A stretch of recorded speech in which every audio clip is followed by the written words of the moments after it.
Oi pessoal, aqui é o Fábio Rua e o vídeo de hoje é sobre o risco da gente voltar para o século 20, 19 ou até 18, o que tem grande chance de acontecer se governos do mundo todo não atualizarem rapidamente os conceitos e regras do comércio internacional.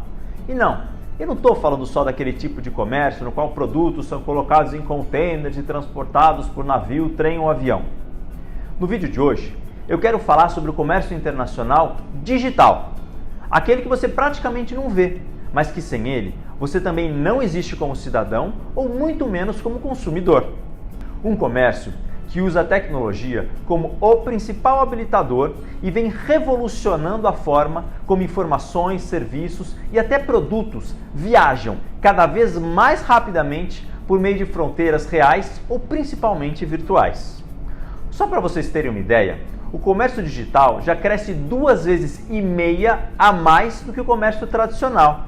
E em 2025, ele deve representar globalmente mais ou menos 30 trilhões de dólares. Só no Brasil, ele já chega perto de 25% do nosso PIB e ano após ano só cresce.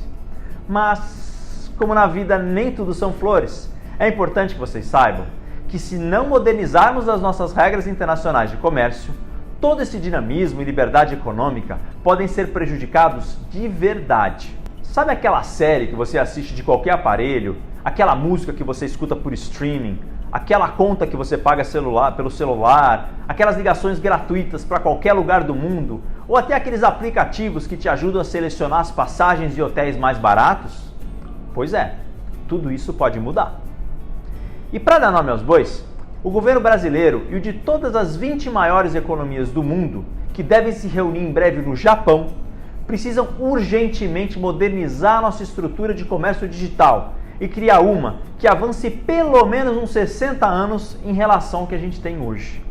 Esses países, que fazem parte do chamado G20, têm hoje todas as condições de estimular a adoção global de regras modernas e dinâmicas para garantir que o comércio digital siga crescendo e beneficiando bilhões de consumidores no mundo todo. Entrando aqui um pouco mais em detalhes, o que essas autoridades precisam resolver rapidamente nessa reunião do G20 e além, é exatamente o que fará com que o mundo volte para a época dos Flintstones ou siga caminhando para um futuro à la Jetsons. E aqui, pessoal, os assuntos que precisam ser tratados e pacificados entre as 20 maiores economias do mundo são basicamente 5. A permissão para que os dados circulem livremente entre fronteiras, a proibição de exigências de armazenamento local de dados, a proteção da propriedade intelectual de programas de computador principalmente, a proibição de cobranças de impostos alfandegários sobre transmissões eletrônicas e 5. A cooperação para garantir a privacidade e a segurança de todos os dados que circulem pelo mundo virtual.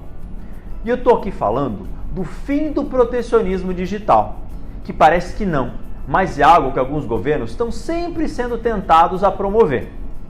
E na boa, tudo que eu proponho são medidas que só vão trazer vantagem para o crescimento das economias como um todo, mas principalmente um melhor ambiente global de investimentos em inovação, novas tecnologias e maior acesso a produtos e serviços dos mais variados.